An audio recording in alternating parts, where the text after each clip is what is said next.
हमारे साथ इस वक्त समीउल्लाह तारिक साहब मौजूद है, माहिर मईशत हैं और डायरेक्टर रिसर्च हैं आरिफ हबीब लिमिटेड। बहुत शुक्रिया समीउल्लाह साहब, हमने जो आरिफ हबीब रिसर्च की रिपोर्ट है उसके भी मंदरजात आवाम के सामने रखे। अब आपको लगता है कि फाइनली यहाँ से चीज़ें बेहतरी की तरफ जा सकती हैं, मजबूत हो सकती हैं, बॉटम देख लिया है, या और इस्तेहकाम की तरफ जा सकती हैं और इम्प्रूवमेंट की तरफ, या अभी भी आपको लगता है कि और नीचे जाएंगी? आगे जाते हुए गवर्नमेंट जो टारगेट कर रही है वो टारगेट कर रही है कि एक्सपोर्ट ओरिएंटेड ग्रोथ हो। अब एक्सपोर्ट ओरिएंटेड ग्रोथ के लिए हमें नई इन्वेस्टमेंट चाहिए। नई इन्वेस्टमेंट के लिए आपके पास एक तो सर्टेनिटी ऑफ पॉलिसीज़ होनी चाहिए, दूसरा क्लियर सारी चीज़ें होनी चाहिए।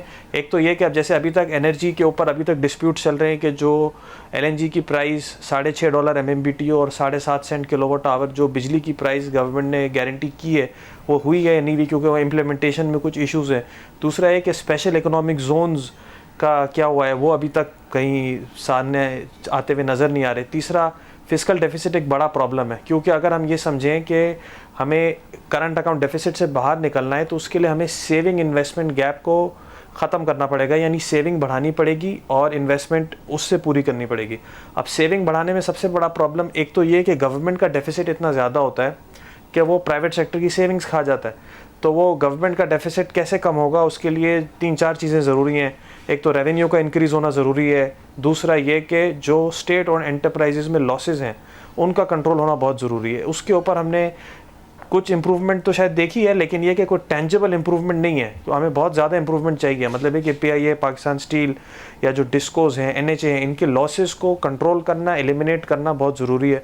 प्राइवेटाइजेशन के फ्रंट पे मेजर काम होना चाहिए, वो अभी तक उस स्पीड में नहीं हो रहा जिस स्पीड पे होना चाहिए।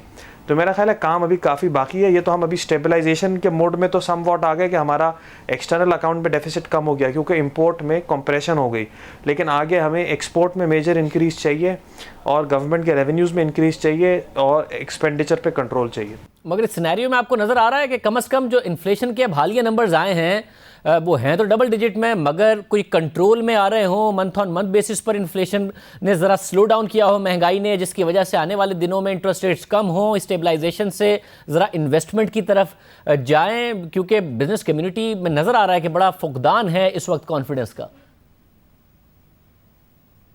देखिए, पॉलिसी में इम्प्लीमेंटेशन का फुकदान तो है, इस पे तो सब लोग अग्री कर रहे हैं, क्योंकि जो गवर्नमेंट चाहती है या जो ECC वगैरह में अप्रूव होता है वो बहुत दफ़ा नीचे तक पहुंच नहीं पाता या हो नहीं पाता, इसमें तो कोई शक की बात नहीं है।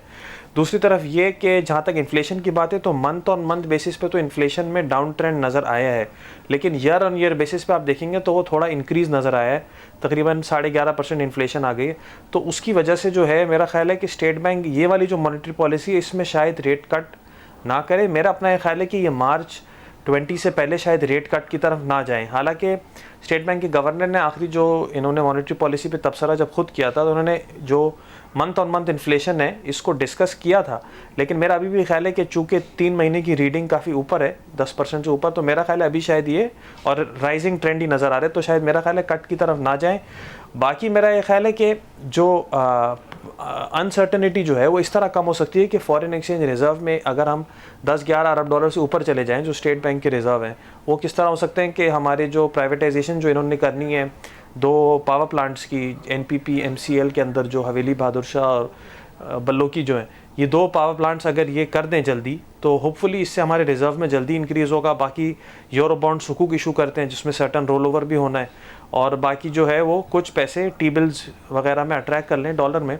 तो मेरा ख्याल है रिजर्व्स, बैलेंस ऑफ पेमेंट हमारी ऐसी चीज़ है कि वहाँ पे अगर सर्टेनिटी आ जाए ना तो बाकी चीज़ें हमारी काफ़ी हद तक कंट्रोल में आ जाती हैं, क्योंकि डॉलर हुकूमत के कंट्रोल में नहीं होता, छाप नहीं सकते, बाकी चीज़ें जो है वो फिर मैनेजेबल होती है। बहुत शुक्रिया। समीउल्लाह तारिक साहब हमारे साथ मौजूद थे। अब मुलाकातें बिजनेस कम्युनिटी की जारी हैं, वज़ीर-ए-आज़म से भी उनकी मुलाकात होनी है। आर्मी चीफ से मुलाकात के बाद देखते हैं कि कोई क्लियर रोड मैप और कॉन्फिडेंस बिल्डिंग उनके लिए हो पाएगी या नहीं हो पाएगी।